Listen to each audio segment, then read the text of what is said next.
Pag-aralan natin yung least common denominator or LCD and also a few tips on adding and subtracting fractions.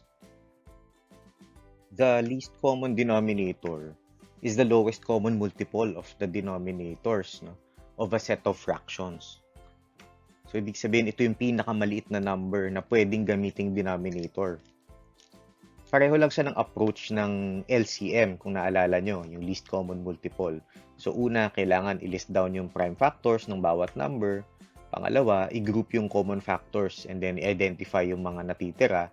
And then we multiply all of the identified factors. So meron tayong addition example, no? 1/3 plus 1/2. Kailangan nating malaman ngayon ano yung LCD or least common denominator nitong dalawang fractions na to. So again, kunin natin yung prime factors ng 3, which is 1 and 3, and 2. 1 and 2. So makita natin, ang common lang naman sila kanila is 1, and then meron pa silang individual factors na 3 and 2. So ang least common multiple muna nito ay 3 times 2, 6. So sabi natin, pareho lang naman yung LCM tsaka LCD. Ang diferensya lang sa LCD, ginagamit siyang denominator. So ito na yung nakuha nating 6 kanina. Paano naman natin kukunin yung mga bagong numerator? So una, i-divide natin yung bagong denominator by the old denominator. So itong si 6, dapat divided by 3. Yan. And then, yung 3 ngayon, i-multiply mo ngayon dito sa nasa taas. So, 6 divided by 3 equals 2 times 1. So, 2 yon. And then, kakopy natin yung operation symbol. Dito, addition. So, plus. So, next is 6 divided by 2 naman. Tapos, times 1 ulit. So, 6 divided by 2 is 3 times 1 is 3. So, ang sagot dyan is 1/3 plus 1/2 equals 5/6. Paano kapag subtraction naman? So, yan. So, 7/9 minus 1/2. So, ulitin natin. Kunin natin yung least common denominator, no? Prime factors muna. Ano yung prime factors ng 9? So, 1, 3, 3. Ang 2, 1, 2. So, lahat sila, again, 1 lang. So, ibig sabihin, 3 times 3 times 2.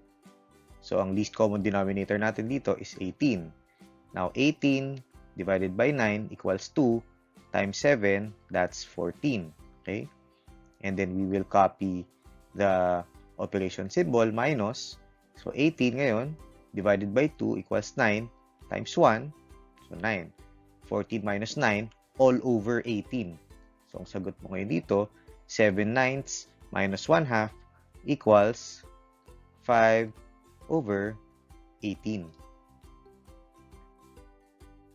When adding and subtracting mixed fractions naman, medyo may konting steps lang na pagsasama-samahin natin.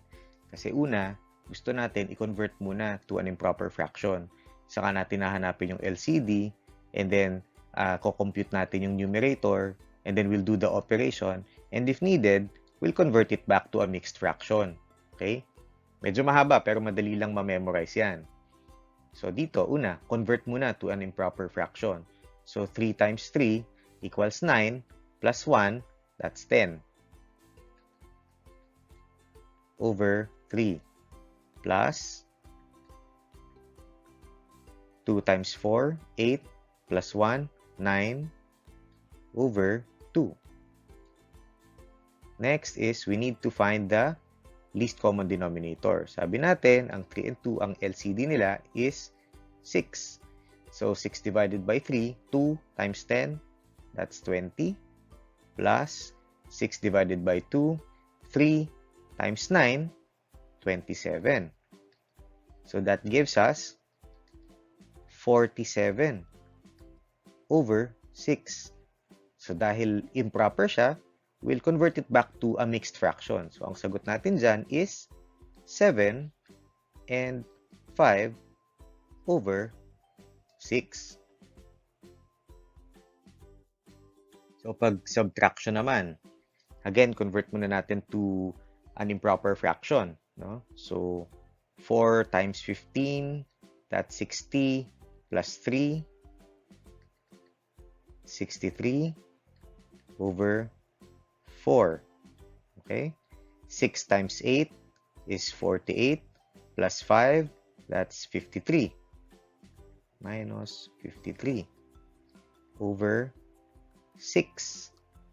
Ano ngayon yung LCM or LCD nung 4 and 6? So, ang factors ng 4 is 2 and then 2. Ang 6 naman is 2 and 3. So, ang LCM nila is 2 times 2 times 3. So, 4 times 3, LCD equals 12. Okay. So, dito tayo, 12. 12 divided by 4 is 3 times 63. So, 180 plus 9, 189. Minus 12 divided by 6, 2.